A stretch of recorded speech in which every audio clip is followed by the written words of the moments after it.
आप सब लोग गिद्ध की तरह मेरी तनख्वाह की तरफ देखते रहते हो, मेरी सैलरी की तरफ देखते रहते हो। ये कोई अच्छी बात नहीं है। आप कैसे समझते हो कि सारे दिन ऑफिस में काम मैं करूं और तनख्वाह अपनी तुम्हें दे दूं? ये बात बहू ने चिल्लाकर सास से कही।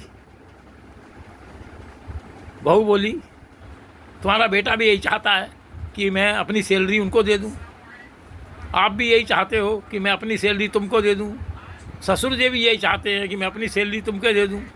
सारे दिन ऑफिस में मैं मरूं, सारे दिन ऑफिस में मैं मरूं और सैलरी तुमको दे दूं। जबकि तुम लोगों को सबको पता है, सब जानते हो कि औरत अपनी सैलरी किसी को नहीं देती।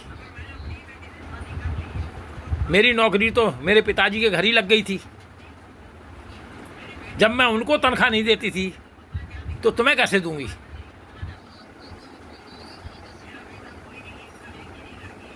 बहू ने चिल्लाकर सास से कहा। सास चुपचाप अंदर रसोई में चली गई और बहू के लिए रोटी बनाने लगी। अब सास सुबह और शाम बहू के लिए रोटी बनाती है और बहू आराम से खाती है, क्योंकि वह ड्यूटी करने जाती है। ड्यूटी करने जाती है, सैलरी कमाती है। वो सैलरी किसी को नहीं देती, अपने अकाउंट में जोड़ती है, इकट्ठा करती है। रसोई का काम बहू नहीं करती, क्योंकि आजकल बहू का काम रसोई का नहीं है। आजकल बहू का काम नौकरी में, दफ्तर में यही काम है।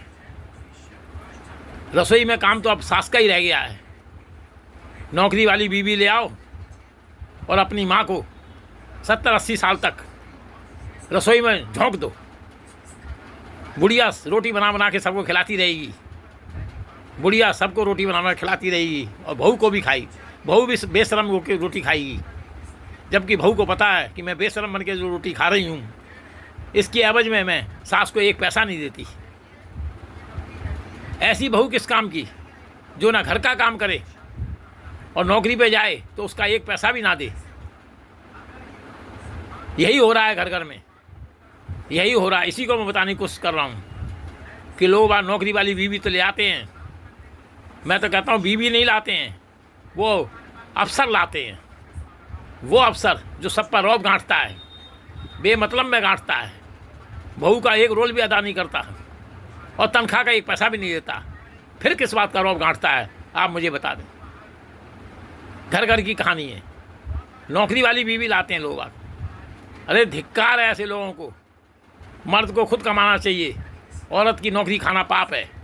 अगर कोई औरत की नौकरी खाता है, इससे तो डूब के मर जाए।